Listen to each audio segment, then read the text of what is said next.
Lulu Martinez addressed the media outside of immigration court Wednesday and holding on to hope. She says it's important for one to fight for what we believe in. Now, the judge, like you just mentioned, has granted her to stay during her final asylum hearing.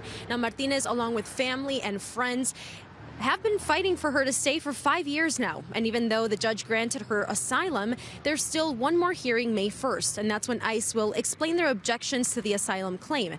ICE has 30 days to choose the appeal, but before that, the case will get sent to the Board of Immigration Appeals in Virginia.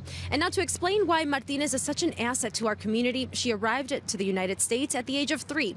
Being a national immigrant rights organizer in 2013, she and 8 DREAM Act eligible individuals, otherwise known as the DREAM 9, were detained at the U.S.-Mexico border. They were all placed in deportation proceedings, but that never stopped her from fighting. From the very beginning, when we began organizing here in Chicago, we always spoke from our personal truths and shared our stories, and that continues to be the strongest tool that we have. Now, besides standing with family and friends, Martinez is also supported by a local organization called Organized Communities Against Deportations. And with me here, I have Reina Wences, who was inside of that courtroom, and she's going to briefly kind of explain a little bit of how that emotion, those reactions were inside the courtroom. Yeah, so like you mentioned, many people showed up yesterday, community supporters, family, friends, and inside the court. Well, at first, since it's an immigration courtroom, actually the judge has to check in before letting anyone in. But yeah, people were there. We filled the courtroom, even press made it upstairs.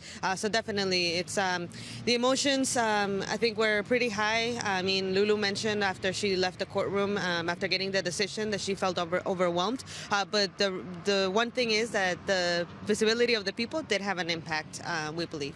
Perfect. And for those dreamers that are watching right now that want to voice their opinion and want to continue fighting, what kind of message do you think this sends to them? Yeah, I mean, whether you qualify for DACA, whether you qualify for the DREAM Act or identify as a dreamer, or you're just an undocumented person living in the United States under this administration, I think that Lulu's fight since 2013 up until now shows the power of organizing, the power of people coming out, fighting for their rights, raising their voice just like Lulu did, exposing harmful policies. And now this is, you know, she definitely faced a consequence, but then we came together again, and organizing, we can win. Perfect. And of course, there are a lot of things happening in the future with your organization called Organized Communities Against Deportation, and we'll have a list of all that online. And again, we're here talking about Lulu Martinez and how this is a good example for those DACA recipients and all undocumented individuals that are fighting for that.